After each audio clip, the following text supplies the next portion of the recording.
में जिस देश में कापी किताब पे अधिक टैक्स और दारू पे कम, आप सोच लीजिए किस दिशा में यहाँ की शिक्षा महंगाई जिस हिसाब से बढ़ रही है, बेरोजगारी उस हिसाब से घट रही है। मतलब बेरोजगारी भी बढ़ रही है, ऐसा नहीं होना चाहिए। बेरोजगारी को जो बढ़ रही है बेरोजगारी उसको घटना चाहिए और महंगाई को बढ़े तो मतलब एक वो कर्व बनता है, तो वो समझ में अब ये भाजपा की सरकार ऐसी सरकार है कि अगर आप उनके खिलाफ बोलेंगे, आप उनके खिलाफ लड़ेंगे, भले वो गलत करें, आपके ऊपर मुकदमे लगाकर आपको जेल भेज देने का। प्रदेश और देश में नौकरी ही नहीं रहेगी, आप नौकरी ही नहीं देंगे किसी को, तो भाई वेतन की कहाँ से बढ़ा रहे हैं आप। इस वक्त हम मौजूद हैं इलाहाबाद यूनिवर्सिटी यानी एयू, शिक्षा का हब, जहां पे लोग दूर दूर से एजुकेशन लेने यहां पर आते हैं, चाहे वो बिहार हो, चाहे वो झारखंड हो, चाहे वो आसपास के एरिया हो। आपको पता ही है इलाहाबाद यूनिवर्सिटी का महत्व। लेकिन आज हमारे साथ जो लोग मौजूद हैं, इनसे हम बात कराएंगे आपको और इनका सबसे पहले परिचय बताते हैं आपको। हमारे साथ समाजवादी पार्टी छात्र नेता शिवबली यादव मौजूद हैं, जो कि यहाँ से एयू से अच्छी खासी राजनीति किया करते हैं समाजवादी पार्टी के लिए, और भी यहाँ पे जितने हैं शिक्षक प्राप्त कर रहे हैं, अलग अलग क्षेत्र से लोग हैं।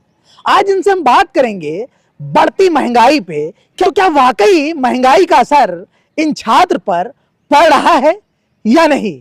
जिस तरह से हमारे मुख्यमंत्री हो, हमारे प्रधानमंत्री हो, या फिर हमारे एजुकेशन मिनिस्टर हो, जिस तरह की बातें किया करते हैं, उन्हीं बातों को आज धरातल पर हम जानने के लिए छात्र के बीच पहुंच गए हैं। आप जानने की कोशिश करते हैं क्या वाकई महंगाई का असर आप छात्रों पर पड़ रहा है या नहीं।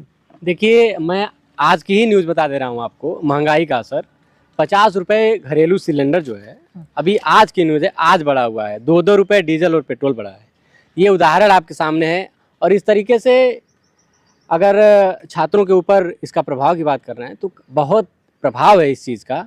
जिस तरीके से जिस प्रदेश में जिस देश में कापी किताब पे अधिक टैक्स और दारू पे कम, आप सोच लीजिए किस दिशा में यहाँ की शिक्षा दीक्षा जा रही है, किस दिशा में छात्रों का भविष्य जा रहा है। जी, लेकिन लोग हैं बाहर भ्रम भी फैलाते हैं, कहते हैं महंगाई है ही नहीं है, क्योंकि आज के टाइम पे जो है नौकरी में सैलरी बढ़ रही है और जो है क्या कहते हैं मजदूर की मजदूरी बढ़ रही है, तो वास्तव में महंगाई लगती नहीं है। जब प्रदेश और देश में नौकरी ही नहीं रहेगी, आप नौकरी ही नहीं देंगे किसी को, तो भाई वेतन की कहाँ से बढ़ा रहे हैं आप। आप देख लीजिए, पिछले जब से भाजपा की सरकार आई उत्तर प्रदेश के अंदर कितनी वैकेंसियाँ आई हैं, आप खुद देखिए। अगर आई हैं तो समय से पूरी नहीं हो पाई हैं, अब पूरी भी हुई हैं तो बहुत बड़े मामले में धांधली हुई है।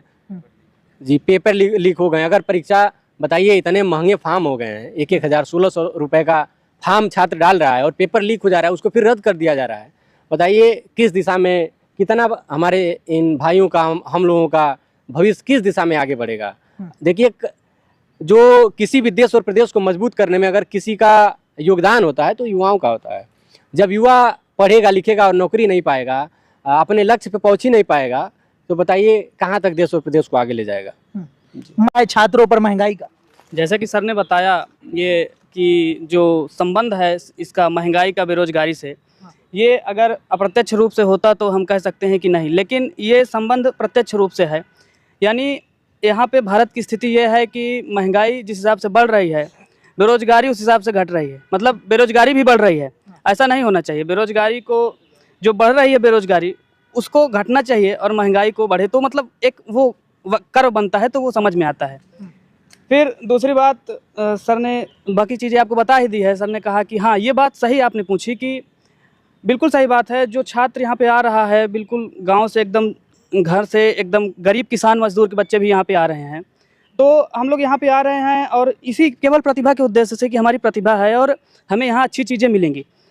महंगाई को तो छोड़ दीजिए, जैसे सर ने बताया कि फ़ीस वगैरह इतनी महंगी है, ये सच बात है। और इसी कारण से छात्रों की प्रतिभा को दबाया भी जा रहा है और छात्र जो कर सकते थे वो करने में सक्षम नहीं हैं। मैं बस यही कहना चाहूँगा कि हाँ ठीक है, ये जो हमें ये समझना होगा, सबसे पहले तो हमें ये समझना होगा कि कमियाँ कहाँ पे हैं। इस संबंध को हमें पकड़ना होगा कि कहाँ पे कमियाँ आ रही हैं, उसके बाद ही हम इस पर सुधार कर सकते हैं। बस पढ़ रहा है क्योंकि आप यहाँ हॉस्टल में रह रहे हैं, पढ़ाई कर रहे हैं। देखिए, अभी मैं पिछली साल की बात बता रहा हूँ। न जाने कितने छात्र इलाहाबाद विश्वविद्यालय में दाखिला लेने के बाद फीस जमा नहीं कर पाए, क्योंकि 400-400 गुना अगर फीस वृद्धि अचानक से कर दी जाए। गांव गिराव खेत खलिहान से लोग आते हैं, आप अभी बता रहे थे कोई बिहार से, कोई यूपी से, कोई झारखंड से, पीछे बैठा भी है एक भाई मेरा झारखंड से, इतने दूर दूर से आकर किसी तरीके से अपना इलाहाबाद विश्वविद्यालय में दाखिला इसलिए लेता था अपनी प्रतिभा की बदौलत कि कम फीस लगती है, हम इलाहाबाद विश्वविद्यालय में जाएंगे, शिक्षा ग्रहण करेंगे, अपने माँ बाप के सपनों को, अपने भाई बहन के बोझ को लेकर गाँव गिराव से आता है ताकि कम पैसे में शिक्षा ग्रहण करके, मेहनत करके, किसी तरीके से नौकरी पा करके अपने परिवार के लिए कुछ अच्छा करेगा। लेकिन कितने सारे बच्चों ने फीस नहीं जमा कर पाया और इलाहाबाद विश्वविद्यालय छोड़कर उन्हें जाना पड़ा है। बात हो रही है बार बार, पहले क्या हुआ करता था, प्रोटेस्ट हुआ करते थे, छात्र अपनी बात लेकर रोड पर उतर जाया करते थे अलग अलग, लेकिन अब महंगाई हो रही है, कोई कुछ नहीं बोल रहा, इसका मतलब है कि महंगाई नहीं लग रही है। मैं आपको बताना चाह रहा हूँ, ये सारे जो इलाहाबाद विश्वविद्यालय के छात्र हैं एक आम परिवार से आते हैं, और अगर ये यहाँ पढ़ाई के साथ साथ हम लोगों ने बहुत सारी लड़ाइयाँ लड़ी हैं अपने हकों की, इन छात्रों के लिए।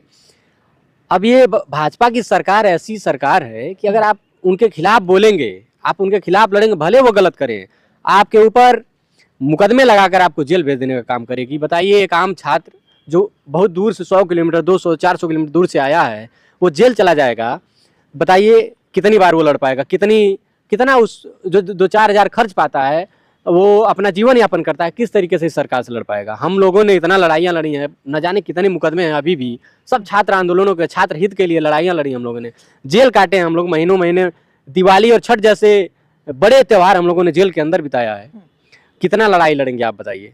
अच्छा, जेल से बात याद आई कि जेल में क्या वाकई छात्र के लिए अलग बैरियर होता था, या उसमें भी जो अलग अलग तरीके के बड़े क्रिमिनल उनके साथ ही आपको भी डाल नहीं, दिया? मैं बता देना चाहता हूँ, कोई वहाँ ऐसा नहीं है कि छात्रों को अलग रखा जाता है। हम लोगों ने, और ये नहीं, जब इलाहाबाद विश्वविद्यालय के छात्र जाते हैं तो वहाँ प्रताड़ित किया जाता है उनको। हम लोग खुद एक जगह से दूसरे जगह शिफ्ट करना, 4 दिन यहाँ रहे, 4 दिन यहाँ रहे, नॉर्मल कैदियों के बीच में छोड़ा जाता है। ऐसा नहीं है कि अलग से कोई व्यवस्था नहीं होती। किस तरह की प्रताड़ित किया जाता है आप लोग को? अब यहाँ से जैसे एक बैरक में है, 2-4 दिन अपना सेट किए रहने का, तब तक दूसरे में भेज दिया आपको, फिर वहाँ सेट करिए, ये मानसिक प्रताड़ना होती है जी। क्या लगता है आप लोग किस तरह की समस्या का सामना कर रहे हैं इस यूनिवर्सिटी में? देखिए, सबसे पहले तो मैं इस दुनिया के, इस देश के सभी मेहनतकश लोगों को और आपको धन्यवाद ज्ञापित करता हूं कि आप इस देश के सबसे ऐतिहासिक प्रांगण सर विलियम हॉलैंड हॉल छात्रावास में इस देश के जो नौजवान हैं, जिनके लिए कहा जाता है कि age is number, young is feeling, तो उनकी राय जानने के लिए आए हैं। इसके लिए मैं आपके चैनल न्यूज़ 20 का शुक्रिया अदा करता हूं। जैसा आप और तमाम नौजवान जानते हैं कि इलाहाबाद केंद्रीय विश्वविद्यालय की 400% फी हाई कर दी गई।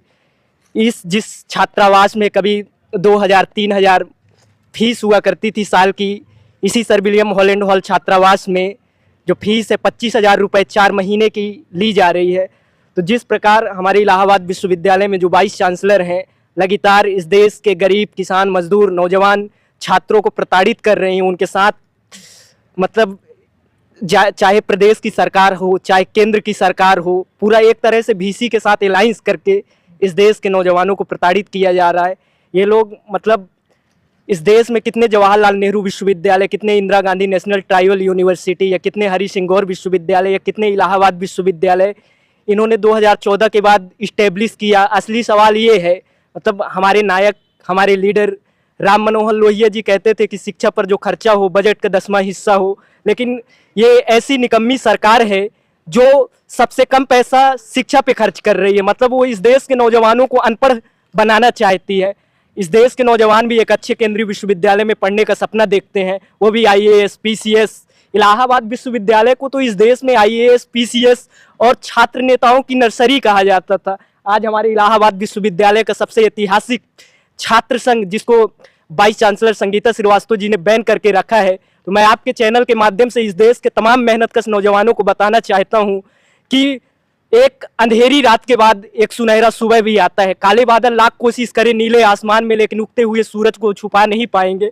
तो आने वाले समय में हमारे समाजवादी छात्र सभा के हमारे बड़े भैया सर विलियम हॉलैंड हॉल के ऐतिहासिक छात्र नेता शिवली यादव सर जी हैं, जैसा उन्होंने अपनी बात को भी रखा, तो इस छात्र संघ भवन के भी ताले तोड़ेंगे। और हम तो समाजवादी लोग तो लड़ने भिड़ने के साथ साथ पढ़ाई लिखाई करने वाले लोग हैं। हमारे नेता राम मनोहर लोहिया जी कहा करते थे कि समाजवाद ही इस देश में संपन्नता और खुशहाली लाएगा। तो हम इस देश में कलम और किताब बचाने की लड़ाई को लेकर इस देश के तमाम मेहनतकश किसान, गरीब, श्रमगार, कामगार सभी के पास क्योंकि हमारा अपना मानना है कि अगर हम विश्वविद्यालय में पढ़ रहे हैं तो हमारे माता पिता के साथ साथ जो ये सोसाइटी है, समाज है, उनका भी योगदान है। उनके पैसों से अगर हम पढ़ रहे हैं तो जो हम विश्वविद्यालय में पढ़ रहे हैं, सीख रहे हैं, तो जब विश्वविद्यालय से बाहर निकले, अपने क्षेत्र में जाएं, सोसाइटी के बीच में जाए, तो जो हम विश्वविद्यालय से सीख रहे हैं वो नौजवानों को बताएं, उनको जागरूक करें, साइंटिफिक टेम्परामेंट की बात करें। और ये बीजेपी आरएसएस को तो नौजवान जानते ही हैं, हिंदुत्व की पॉलिटिक्स। अभी आप हाल ही में आपने देखा होगा। नमस्कार, मैं हूं अहमद। अगर आपको ये वीडियो पसंद आया तो लाइक करें, शेयर करें और हाँ, सब्सक्राइब करना ना भूलें। धन्यवाद।